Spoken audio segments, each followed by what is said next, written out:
ತಾಯಿಯವರ ಕ್ಷೇತ್ರದಿಂದ ಇವತ್ತು ಮೃಣಾಲ್ ಹೆಬ್ಬಾಳ್ಕರ್ ಅವರು ಪ್ರಚಾರವನ್ನ ಪ್ರಾರಂಭ ಮಾಡಿದ್ದಾರೆ. ಸೊ ನಮ್ಮ ಜೊತೆಗೆ ಮಾತಾಡಲಿಕ್ಕೆ ಮೃಣಾಲ್ ಹೆಬ್ಬಾಳ್ಕರ್ ಅವರು ಇದ್ದಾರೆ, ಮಾತಾಡ್ಸೋಣ. ಸರ್, ತಾಯಿಯವರ ಕ್ಷೇತ್ರದಿಂದನೇ ಪ್ರಚಾರಕ್ಕೆ ಚಾಲನೆ ಕೊಟ್ಟಿದ್ದೀರಿ, ಹೇಗೆ ಅನಿಸ್ತು? ಬಹಳ ಶುಭ ದಿನ, ಬಹಳ ಒಳ್ಳೆಯ ದಿನ. ನಮ್ಮ ಪರಂಪರೆ ಥರ ಇವತ್ತು ನಾವು ಗಣಪತಿಗೆ ಪೂಜೆ ಮಾಡಿ, ಹಿಂಡಲಗ ಗಣಪತಿಗೆ ಪೂಜೆ ಮಾಡಿ, ಇವತ್ತು ಗ್ರಾಮೀಣ ಕ್ಷೇತ್ರ ಅಷ್ಟೇ ಅಲ್ಲ, ಬೆಳಗಾವಿ ಉತ್ತರ ಕ್ಷೇತ್ರ, ದಕ್ಷಿಣ ಕ್ಷೇತ್ರ, 3 ಕ್ಷೇತ್ರದಿಂದ ಇವತ್ತು ಪ್ರಚಾರವನ್ನು ಆರಂಭ ಮಾಡಿದ್ದೀವಿ. ಎಲ್ಲ ನಮ್ಮ ಕಾರ್ಯಕರ್ತರು ಪ್ರತಿಯೊಂದು ಕ್ಷೇತ್ರದಿಂದ ಇವತ್ತು ಬಂದಿದ್ದಾರೆ. ಇವತ್ತು ಪ್ರತಿಯೊಬ್ಬ ಮಹಾಪುರುಷರ, ಯಾರು ನಮ್ಮ ದೇಶಕ್ಕೆ ಒಂದು ಕೊಡುಗೆಯನ್ನು ಕೊಟ್ಟೋಗಿದ್ದಾರೆ, ಪ್ರತಿಯೊಬ್ಬ ಮಹಾಪುರುಷರ ಪುತ್ಥಳಿಗೆ, ಮೂರ್ತಿಗೆ ನಾವು ಹಾರವನ್ನು ಹಾಕಿ ನಮ್ಮ ಪ್ರಚಾರವನ್ನು ಆರಂಭ ಮಾಡಿದ್ವಿ. ಸಾಕಷ್ಟು ಅಂದ್ರೆ ಬಿಜೆಪಿ ಅವರಿಗೆ ಹೇಳಲಿಕ್ಕೆ ರಾಮ ಮಂದಿರ ಅಥವಾ ಆರ್ಟಿಕಲ್ 370 ಹಿಂಗೆಲ್ಲ ವಿಷಯಗಳಿವೆ. ತಾವು ಯಾವ ವಿಚಾರಗಳನ್ನ ಇಟ್ಕೊಂಡು ಜನರ ಬಳಿ ಹೋಗ್ತೀರಿ? ಸುಮಾರು ವಿಷಯಗಳಿದೆ, ಸುಮಾರು ವಿಷಯಗಳನ್ನ ನಾವು ನೋಡ್ತಾ ಬಂದಿದ್ದೀವಿ. ಆದ್ರೆ ಇವತ್ತು ಬಹಳ ಒಂದು ಒಳ್ಳೆಯ ಶುಭ ದಿನ, ಒಳ್ಳೆ ಮನಸ್ಸಿಂದ ನಾವು ಪ್ರಾರಂಭ ಮಾಡಿದೀವಿ. ಇನ್ನೂ ಕೂಡ ಏನು ವೈಫಲ್ಯಗಳಿದೆ, ಈ ಶುಭ ದಿನದಿಂದ ನಾನು ಏನು ಹೇಳಲಿಕ್ಕೆ ಬರೋ ಪ್ರಚಾರದ ಹಂತ ಹಂತವಾಗಿ ಪ್ರತಿಯೊಂದನ್ನು ಕೂಡ ನಾನು ಸಮಸ್ಯೆಗಳನ್ನ ಜನರ ಹತ್ರ ತಲುಪಿಸ್ತೀನಿ. ಮೇನ್ ಏನು ನಮ್ಮ ಸಮಸ್ಯೆ ಅಂದ್ರೆ, ಯುವಕರಿಗೆ ಯಾವ ತರ ಉದ್ಯೋಗ ಸಿಗಬೇಕು, ಮಹಿಳೆಯರಿಗೆ ಯಾವ ತರ ಫೆಸಿಲಿಟಿ ಸಿಗಬೇಕು. ನಮ್ಮ ಬೆಳಗಾವಿಗೆ 2ನೇ ರಾಜಧಾನಿ ಅಂತಾರೆ. ಆ 2ನೇ ರಾಜಧಾನಿ ತರ ಏನ್ ನಮ್ಮಲ್ಲಿ ಅಭಿವೃದ್ಧಿ ಆಗಿದೆ, ಆ ವಿಚಾರಗಳನ್ನೆಲ್ಲ ಇಟ್ಕೊಂಡು ಜನರ ಹತ್ರ ಹೋಗ್ತಾರೆ. ತಾಯಿಯವರು ಕೂಡ ಇದ್ದಾರೆ, ಮಾವನವರು ಕೂಡ ಇದ್ದಾರೆ. ಸೊ ಎಷ್ಟು ಬಲ ತುಂಬುತ್ತೆ ಅಂತ?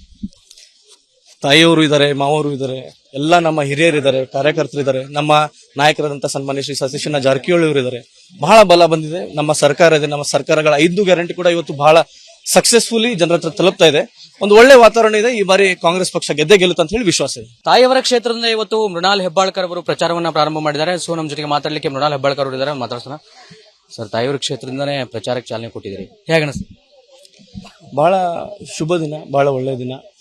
ನಮ್ಮ ಪರಂಪರೆ ಥರ ಇವತ್ತು ನಾವು ಗಣಪತಿಗೆ ಪೂಜೆ ಮಾಡಿ, ಹಿಂಡಲಗ ಗಣಪತಿಗೆ ಪೂಜೆ ಮಾಡಿ, ಇವತ್ತು ಗ್ರಾಮೀಣ ಕ್ಷೇತ್ರ ಅಷ್ಟೇ ಅಲ್ಲ, ಬೆಳಗಾವಿ ಉತ್ತರ ಕ್ಷೇತ್ರ, ದಕ್ಷಿಣ ಕ್ಷೇತ್ರ, 3 ಕ್ಷೇತ್ರದಿಂದ ಇವತ್ತು ಪ್ರಚಾರವನ್ನು ಆರಂಭ ಮಾಡಿದ್ದೀವಿ. ಎಲ್ಲ ನಮ್ಮ ಕಾರ್ಯಕರ್ತರು ಪ್ರತಿಯೊಂದು ಕ್ಷೇತ್ರದಿಂದ ಇವತ್ತು ಬಂದಿದ್ದಾರೆ. ಇವತ್ತು ಪ್ರತಿಯೊಬ್ಬ ಮಹಾಪುರುಷರ, ಯಾರು ನಮ್ಮ ದೇಶಕ್ಕೆ ಒಂದು ಕೊಡುಗೆಯನ್ನು ಕೊಟ್ಟೋಗಿದ್ದಾರೆ, ಪ್ರತಿಯೊಬ್ಬ ಮಹಾಪುರುಷರ ಪುತ್ಥಳಿಗೆ, ಮೂರ್ತಿಗೆ ನಾವು ಹಾರವನ್ನು ಹಾಕಿ ನಮ್ಮ ಪ್ರಚಾರವನ್ನು ಆರಂಭ ಮಾಡಿದ್ವಿ. ಸಾಕಷ್ಟು ಅಂದ್ರೆ ಬಿಜೆಪಿ ಅವರಿಗೆ ಹೇಳಲಿಕ್ಕೆ ರಾಮ ಮಂದಿರ ಅಥವಾ ಆರ್ಟಿಕಲ್ 370 ಹಿಂಗೆಲ್ಲ ವಿಷಯಗಳಿವೆ. ತಾವು ಯಾವ ವಿಚಾರಗಳನ್ನ ಇಟ್ಕೊಂಡು ಜನರ ಬಳಿ ಹೋಗ್ತೀರಿ? ಸುಮಾರು ವಿಷಯಗಳಿದೆ, ಸುಮಾರು ವಿಷಯಗಳನ್ನ ನಾವು ನೋಡ್ತಾ ಬಂದಿದ್ದೀವಿ. ಆದ್ರೆ ಇವತ್ತು ಬಹಳ ಒಂದು ಒಳ್ಳೆಯ ಶುಭ ದಿನ, ಒಳ್ಳೆ ಮನಸ್ಸಿಂದ ನಾವು ಪ್ರಾರಂಭ ಮಾಡಿದೀವಿ. ಇನ್ನೂ ಕೂಡ ಏನು ವೈಫಲ್ಯಗಳಿದೆ, ಈ ಶುಭ ದಿನದಿಂದ ನಾನು ಏನು ಹೇಳಲಿಕ್ಕೆ ಬರೋ ಪ್ರಚಾರದ ಹಂತ ಹಂತವಾಗಿ ಪ್ರತಿಯೊಂದನ್ನು ಕೂಡ ನಾನು ಸಮಸ್ಯೆಗಳನ್ನ ಜನರ ಹತ್ರ ತಲುಪಿಸ್ತೀನಿ.